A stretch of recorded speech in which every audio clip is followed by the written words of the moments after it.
My name is Zach Rodriguez, and this is my audience, person behind the camera. And today we will be discussing the Japanese film Pom Poko. It is from 1994 and is written and directed by the late Isao Takahata. Now, the film is about shape-shifting raccoon dogs called tanuki, improperly called raccoons in the English dub, as they try to fight to prevent Tokyo's expansion from destroying their forest homes. Now, in the 1990s, a similar event happened as Tokyo was expanding westward with a developmental project called Tama Newtown, which destroyed vast amounts of land and displaced all of the wildlife there.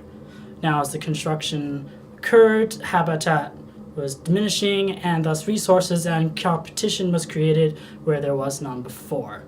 And once it was finished, wildlife had to either die or change their behaviors completely to adapt to the new urban setting. Now, Pom Poko portrays these harrowing effects of urbanization through the eyes of the animals whose lives are actually being destroyed.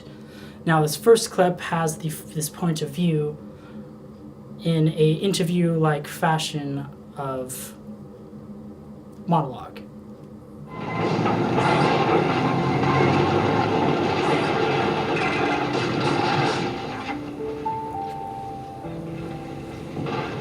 We raccoons generally get along well with each other, but all of a sudden things were different.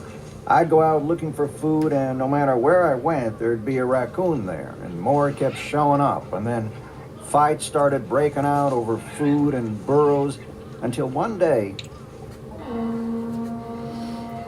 Autumn, year 31 of the Pom Poko era. So many raccoons had been displaced from their homes in Tama Hills that alliances began to form.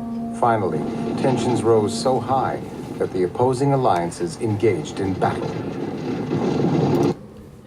In a normal environment, there's enough territory and resources for the animals to live without killing each other if they know where to look, which is what normally happens.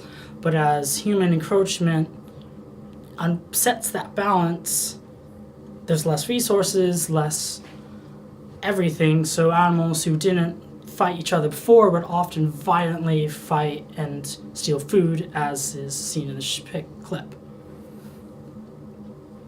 Now, this happens in India today with jungles and tigers, who are normally solitary creatures, but once their territory is lesser, they'll meet each other and end up killing each other because they're not usually meeting.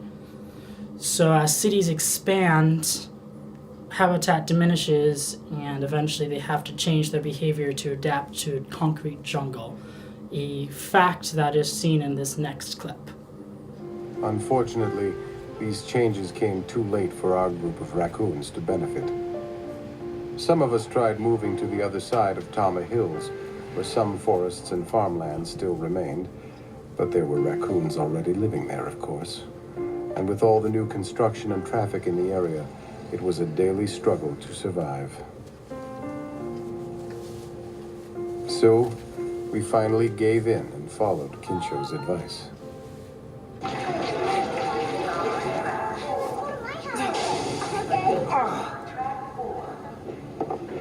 Those of us who could transform followed in the fox's footsteps and started living as humans.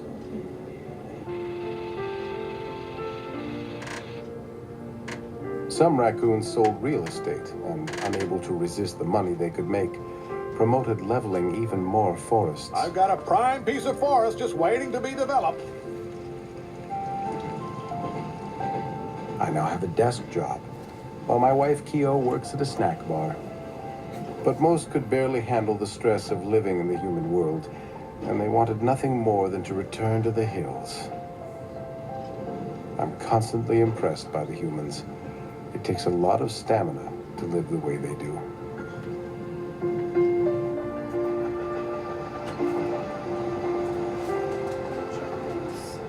Eventually, many of the raccoons quit their desk jobs and started begging and living in the streets. As for Ponkichi and the others who couldn't transform, they adopted a lifestyle perfectly suited for raccoons. They lived for the moment. Knowing their lifestyle was dangerous, they made sure to fully experience life each day never letting the destruction of their homes or accidents on the road get them down. They had cubs, relaxed, ate, drank, and died, all too quickly. Wildlife in the cities every day change who they are and do what it takes to survive, which is what the Tanuki do in this previous clip.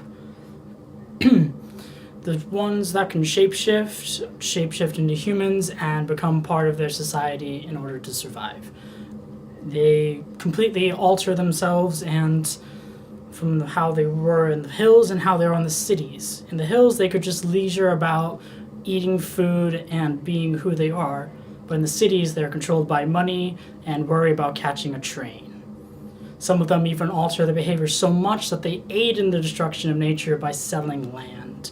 Now, this acts as a metaphor for the extremities of behavior changes from the city from the wild to the city.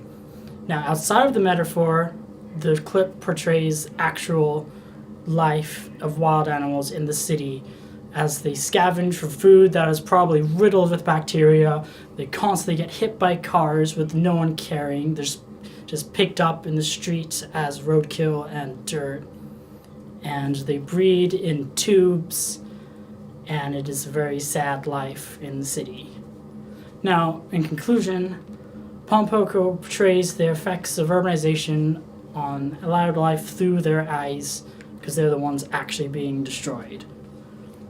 It creates infighting where there was no infighting before, and it makes them alter their behaviors from how they naturally would. They go from being lazy Tanuki to being worried about catching a bus, working at a desk, and selling land where they used to love it.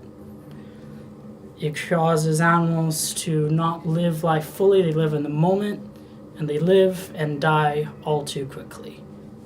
And that is it for the Pom Poko, my audience.